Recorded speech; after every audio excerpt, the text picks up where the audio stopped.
y vamos a seguir por acá. Perfecto. Bueno, vamos a ir a otro, en realidad al último de los sistemas, digamos, de calidad que vamos a ver aquí, en el desarrollo de esta materia. Obviamente que no alcanzamos a ver todos los que teníamos en ese diagrama, pero bueno, por ahí son los que, digamos, requieren una aplicación prácticamente obligatoria. En el caso de los HACCP, que no sé si los han escuchado hablar, que es la sigla en inglés, que lo que significa son análisis de peligros y puntos críticos de control. Este es un sistema que lo que permite es identificar peligros específicos y medidas para su control con el fin de garantizar la inocuidad de los alimentos. O sea, con este instrumento lo que se puede es evaluar peligros, posibles peligros durante la elaboración de un alimento o durante su almacenaje y transporte, y establecer los sistemas de control que básicamente se centran en la prevención en lugar de basarse principalmente en el ensayo del producto final. Los HACCP no son obligatorios, o sea, su aplicación no es obligatoria, pero tiene una gran ventaja las instituciones o los establecimientos que lo aplican, porque exactamente permiten, digamos, prevenir futuros inconvenientes antes de que el producto llegue a su etapa final, digamos, cuando ya sería, digamos, un gasto innecesario si se puede prevenir. Entonces, los sistemas de HACCP, ¿alguien preguntó algo?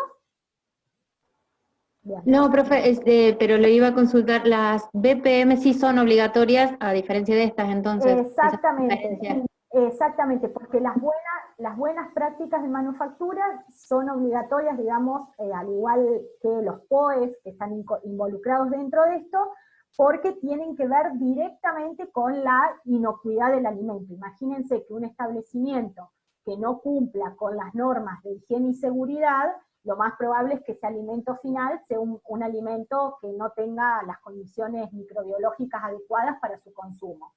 En el caso del análisis de los puntos críticos de control, en realidad tiene que ver más con permitir identificar peligros en determinados puntos de la línea de producción, así como también en el control de la materia prima. Ahora lo vamos a ir viendo y van a ir notando las diferencias. Este sistema se puede aplicar entonces a lo largo de toda la cadena alimentaria, desde el productor primario hasta el consumidor final, y básicamente lo que ayuda es a mejorar la inocuidad de los alimentos y también ofrece ventajas significativas para el establecimiento, ya que ayuda también a promover el comercio internacional, aumentando la confianza en la inocuidad de los alimentos. Obviamente que un establecimiento que cumpla con normas HACCP va a tener, digamos, un reconocimiento a nivel tanto nacional como internacional mayor que otro que no lo haga. Sería, digamos, como en el caso de los análisis de los laboratorios, digamos, que están acreditados o certificados y los que no. Si bien el resultado es válido en ambos lugares, pero un laboratorio que está certificado con determinadas normas de calidad va a dar, digamos, un reconocimiento superior que digamos, en relación con el que no lo esté.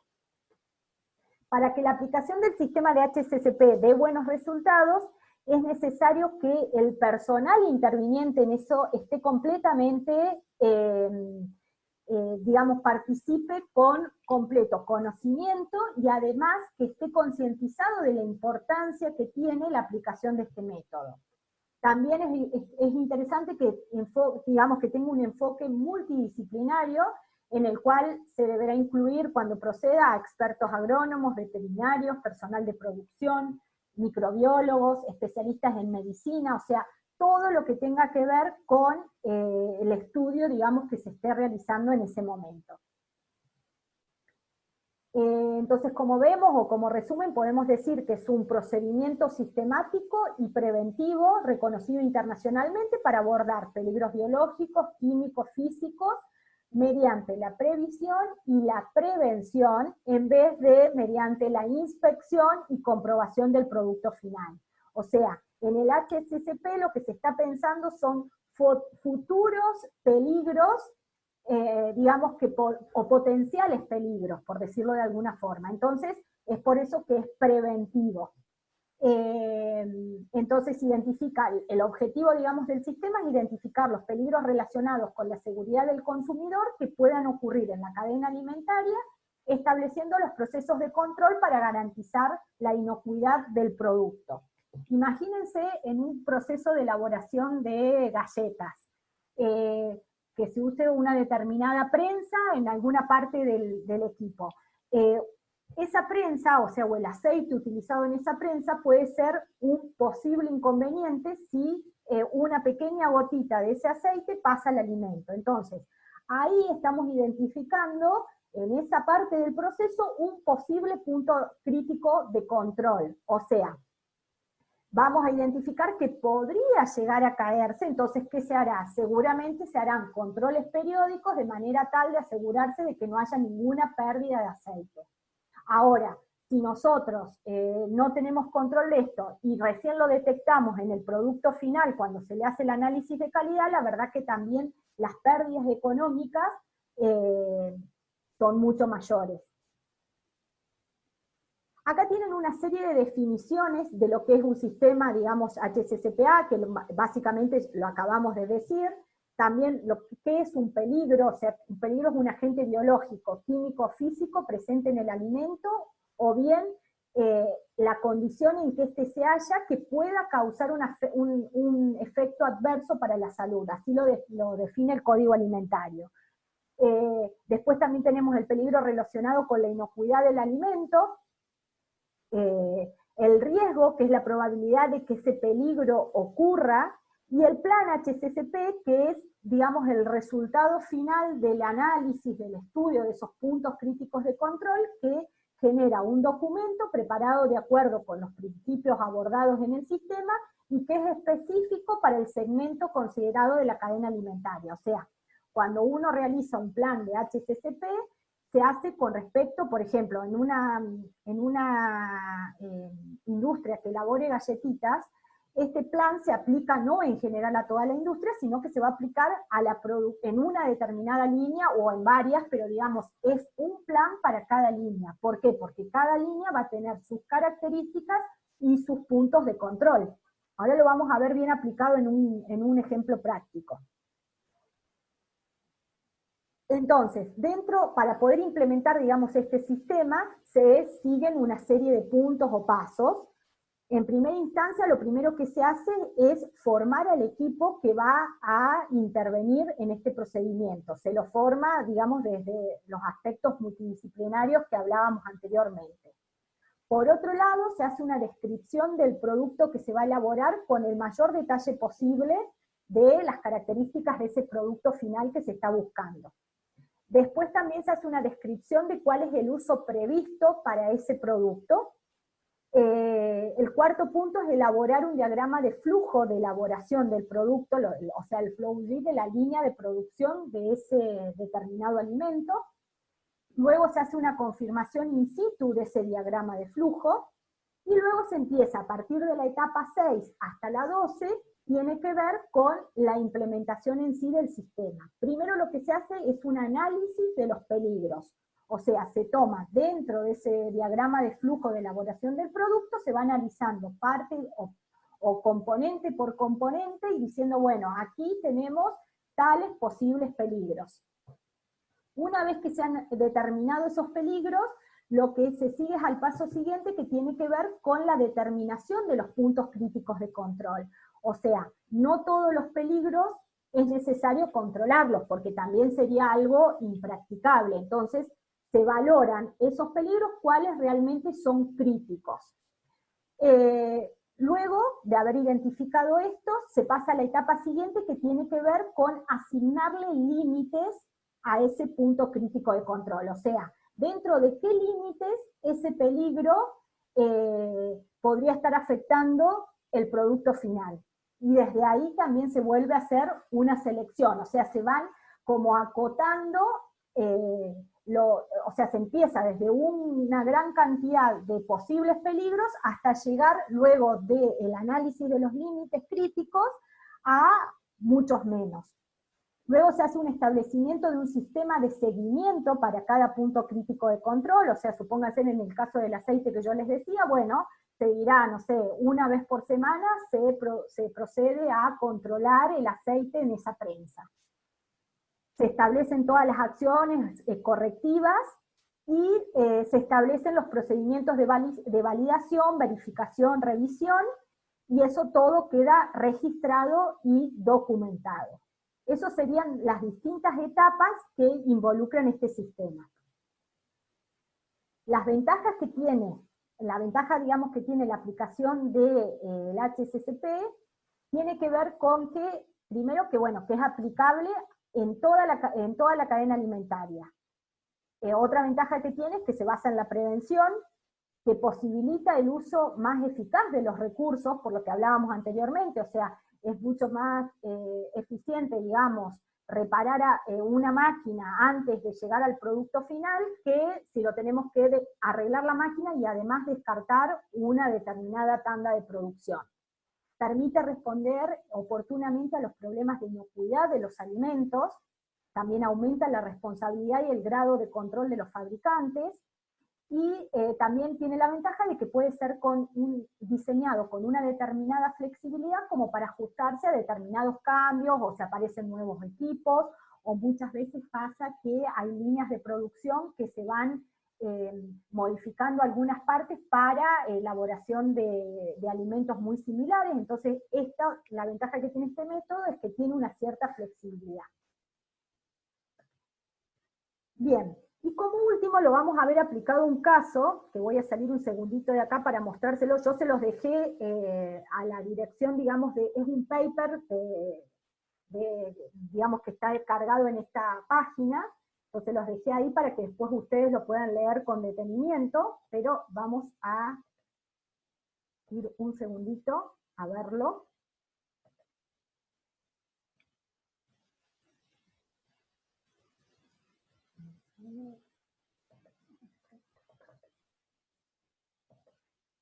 Está acá. Acá tenemos. Este paper, que tiene que ver con el diseño de un plan HACCP para el proceso de elaboración de un determinado tipo de queso, que es el queso Gouda, en una empresa de productos lácteos. Este artículo, bueno, fue realizado en Venezuela, acá tienen sus autores, y la verdad que les recomiendo que lo lean en detalle porque les va a explicar paso por paso, aplicándolo prácticamente a cómo se implementa este sistema. Y lo que vamos a ver es el seguimiento de pasos que yo les comenté, esos 12 pasos que se siguen para la implementación. De hecho, ustedes acá en esta figura 1 pueden ver la secuencia lógica de implementación, o sea, desde las determinaciones del alcance de plan, cómo se selecciona el equipo del personal interviniente, la parte de descripción del producto, la elaboración del diagrama de flujo, la verificación. O sea, si ven, estos son todos los pasos que yo les fui comentando en la diapositiva correspondiente. Bien. Ahora, no sé por qué estoy viendo, bueno, acá hay una partecita que está cortada, pero seguramente ustedes lo van a poder ver bien. Ahora acá en este trabajo, lo más interesante es esta parte que yo les quería mostrar, que tiene que ver con el árbol de decisiones para identificar los puntos críticos de control. ¿Se acuerdan que yo les decía que al principio se relevaban todos los peligros posibles? Pero luego, como es imposible poder controlar absolutamente todo, lo que se hace es hacer una toma de decisiones, o sea, se va considerando cada uno de esos potenciales peligros y se van haciendo esta serie de preguntas. O sea, ¿existen medidas preventivas para el peligro identificado?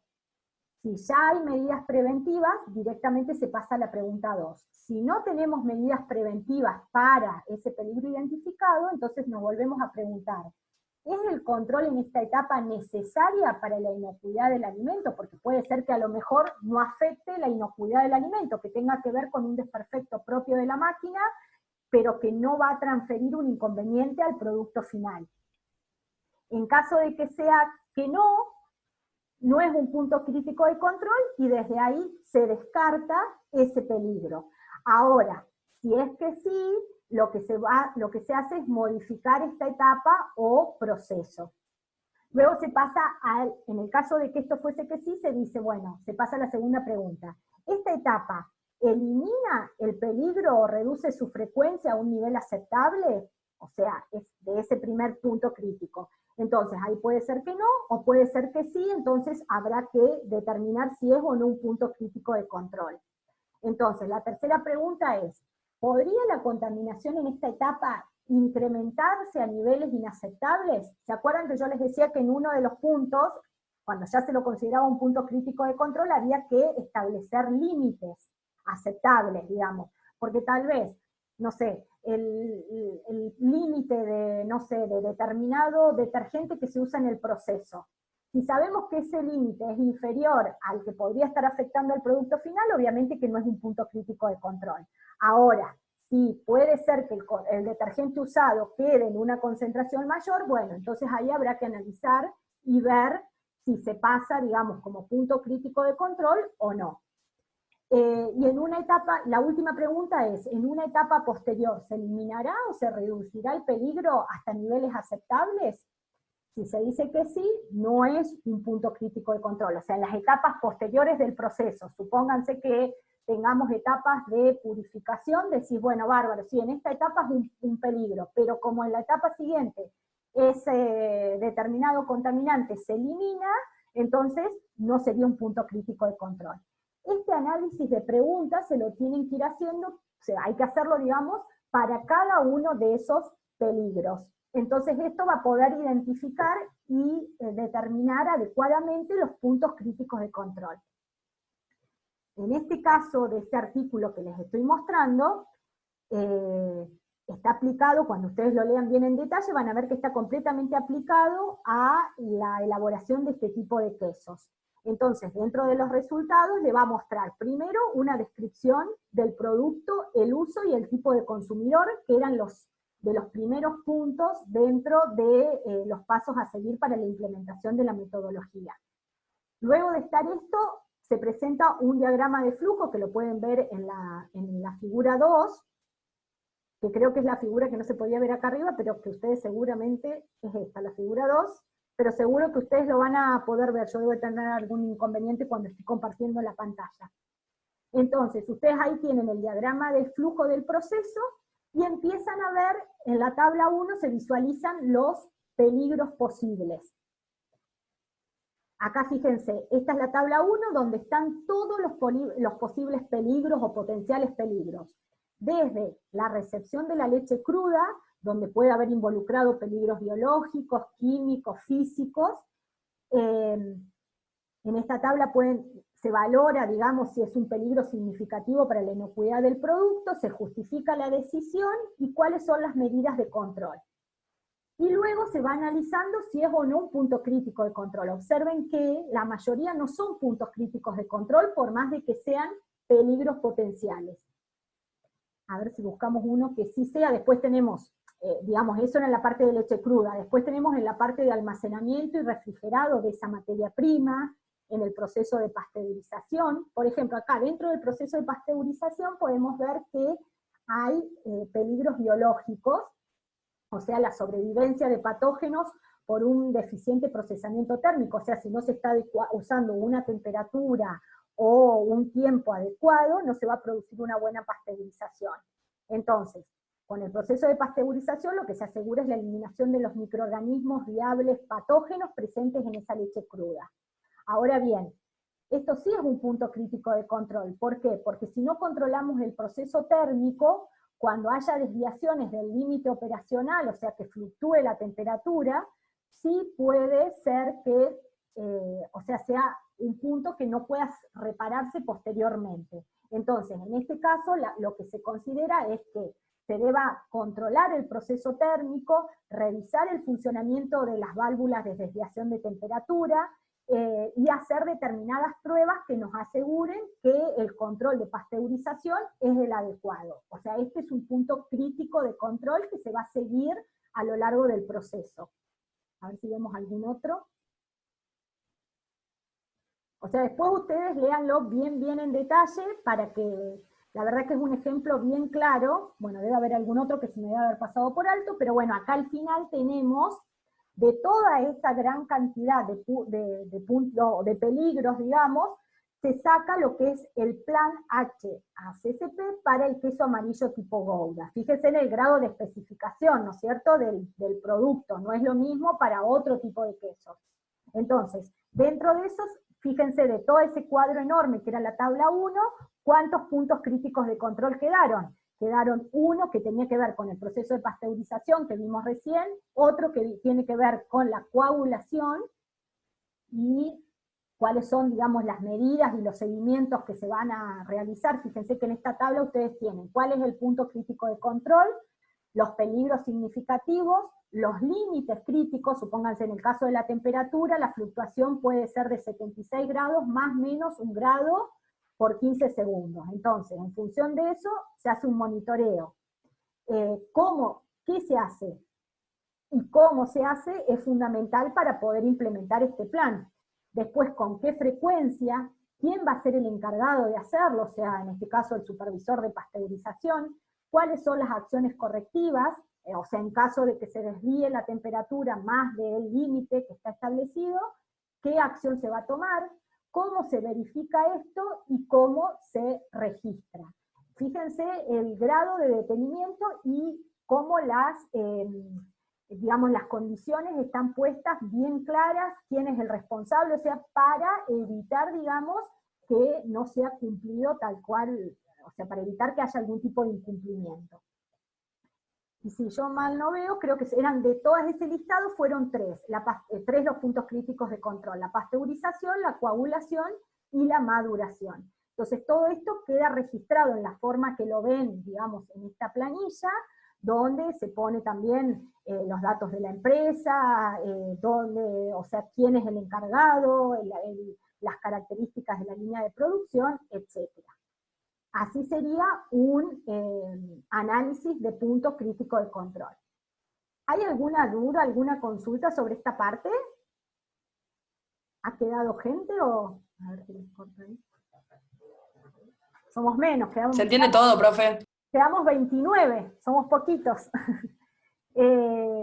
Bueno, hasta acá llegamos entonces con lo que era esta, digamos, clase teórica de la parte de bromatología, donde traté de darles un pantallazo de los distintos puntos. Con respecto al material bibliográfico, yo les recomiendo que visiten estas páginas que yo les fui dejando en la presentación, y este artículo que está, yo se los di en forma muy resumida, pero léanlo porque la verdad que es muy interesante la implementación, digamos, de este sistema, ya sea tanto en calidad de técnicos químicos o como ingenieros químicos. Es probable que si alguno va a trabajar a la industria alimenticia, deba aplicar esta metodología. Bueno, voy a ver si hay alguna consulta. Bien. Entonces, si no quedan consultas, hasta acá llegamos con la parte teórica. Mañana tenemos clase de trabajo, digamos, práctica de bromatología y potenciometría con la guía que ya tienen cargada. Y bueno, y seguimos abordando, digamos, las consultas que puedan llegar a quedar de los otros ejercicios. Eso también lo podemos seguir viendo mañana, y llegado el caso que ustedes crean necesario, podemos coordinar una reunión, digamos, fuera de los horarios normales de clase. Yo tampoco tengo problemas, como para que podamos hacer consultas. Por ahí tenemos que ir, digamos, tratando de respetar el cronograma, porque bueno, es una materia que tiene mucha carga, entonces queremos llegar bien con los tiempos, pero no tenemos problemas. Si ustedes requieren, podemos hacer, tal vez después de la guía que damos mañana, la semana siguiente o la otra, coordinar para hacer una clase de consulta. Eso después me dirán ustedes. Bueno, chicos. Bueno, profe, gracias. Bárbaro. Entonces nos vemos mañana a las 4:30. Hasta mañana. Chao, profe, hasta mañana. Chao, profe.